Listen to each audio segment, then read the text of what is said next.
কিন্তু চাওক অগুমাতা লক্ষ্মী শক্তি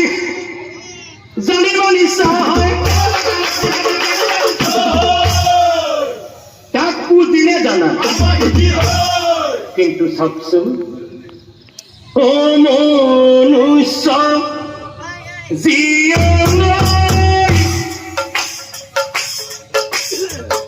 এই সংসাৰত গোমাতা অত্যাচাৰ কৰে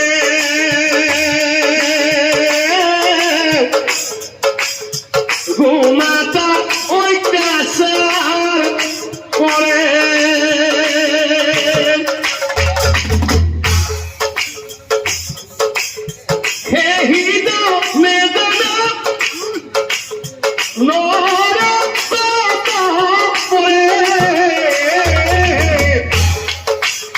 মনুষ্য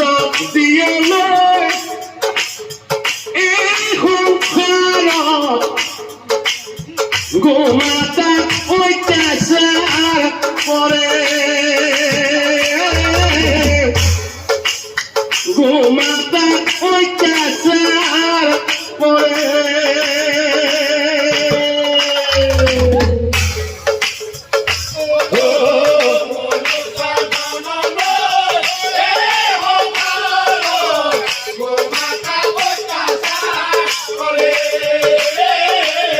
গোমাতা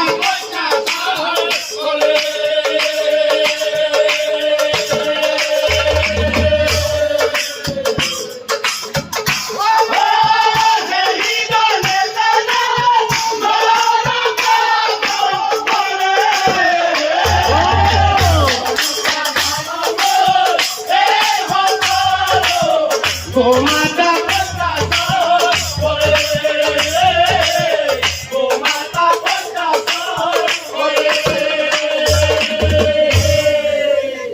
জ্ঞানী গুণী লোকে গোমাতা পূজা কৰে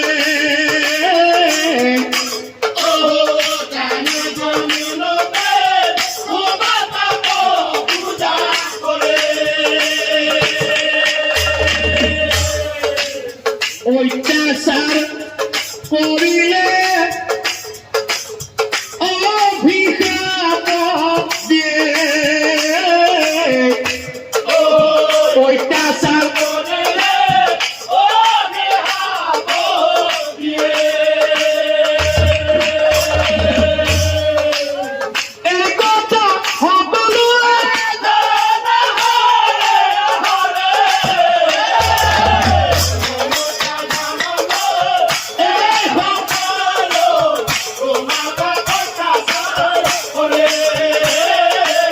গোমাতা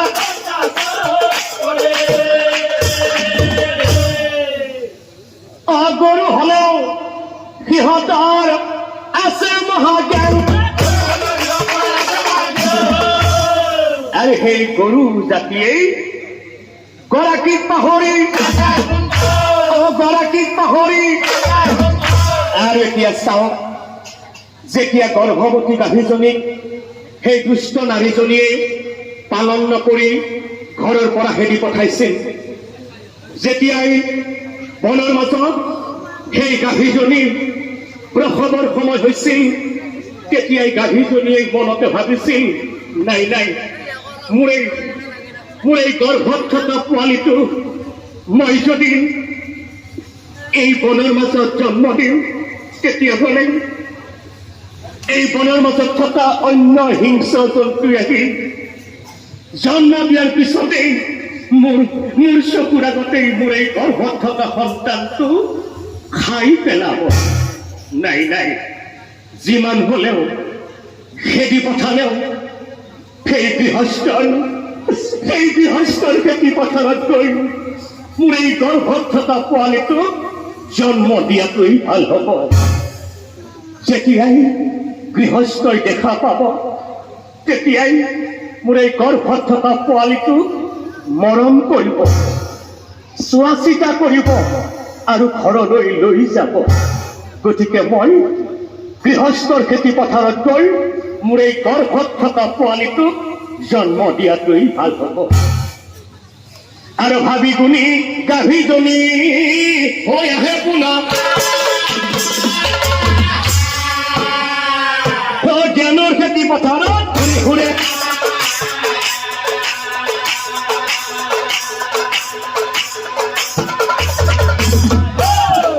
জ্ঞানৰ খেতি পথাৰত হঠাতে চালিনীয়ে দেখিব আৰু ঘৰৰ পৰা হেদি পঠোৱা গাভীজনী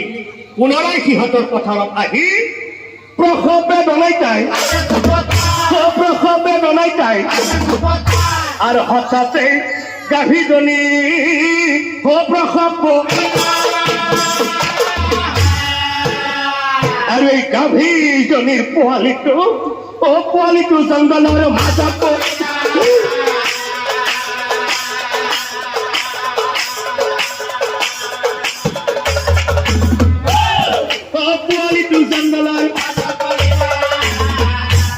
জংঘলৰ মাজত পৰি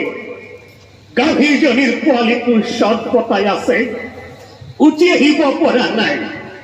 আৰু গাভীজনীয়ে পোৱালিটোৰ চাৰিওফালে ঘূৰি আছে, কিন্তু গাভীজনীয়ে পোৱালিটোক অকণমান সহায় কৰি দিব পৰা নাই। কিন্তু চাওক, সেই দুষ্ট নাৰীজনীয়ে দূৰৰ পৰাই একান্ত মনে চাই আছে, ওচৰলৈ কিন্তু যোৱা নাই। চট বটাই থকা পোৱালিটোক অকণমানো সহায় কৰি দিয়া নাই, কেৱল মাত্ৰ দূৰৰ পৰাই একান্ত মনে চাই আছে। আৰু গাভীজনীয়ে উপায় বিহীনকৈ চট বটাই থকা পোৱালিটোক আগত লৈ সেই নাৰীজনীক চাই কৈছে,